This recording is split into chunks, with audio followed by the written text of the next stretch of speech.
NFL players kneeling during the national anthem to the president blocking people on Twitter. Every single article covering these types of topics, what is free speech, who gets to decide what I can and cannot say, should hate speech be allowed or denied from people. All these articles are basically biased. You can't really find one with looking straight at the facts.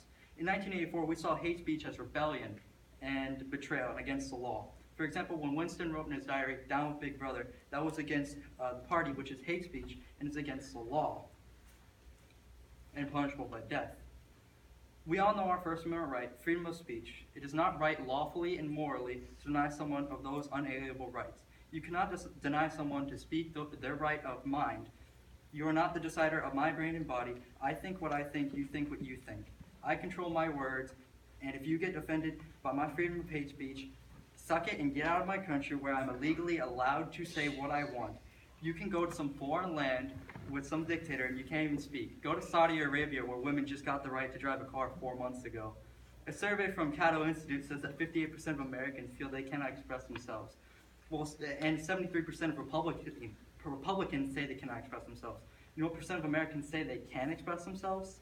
27%. What does that say about our country today? That almost everyone feels like they have to silence themselves to keep their opinion out of it because it might be considered hate speech and hurt your precious little feelings. 71% of Americans feel that the censorship of hate speech has stopped our nation from talking about important discussions. Another poll from debate.org says, should hate speech be protected as free speech? 72% said yes, it should be, while 28% said no. Here's one person's response to that survey on debate.org. If we place restrictions upon hate speech, we are essentially telling others they are wrong for believing what they believe and expressing it, verbally. Yes, there are people who spout insensitive, bigoted comments, but who are you to judge them for having an opinion? We may strongly disagree with it, but how would you feel if your opinion were made illegal? In a sense, this would happen if we banned one type of speech. Others would not be far behind it. So basically, you can express yourselves, your belief, but I can't express my belief. How is that fair? How is that equality? How is that a part of the nation of the free? Americans worked hard to gain those rights of free speech. Those people fighting for their lives and rights, and if you take that from them, you take away what they stood for. My personal opinion is that you shouldn't be able to censor me.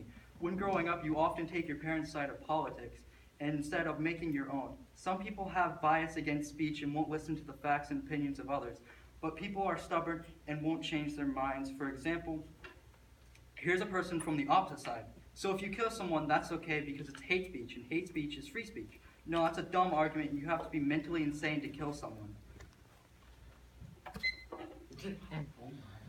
Wow. I'm in- All right.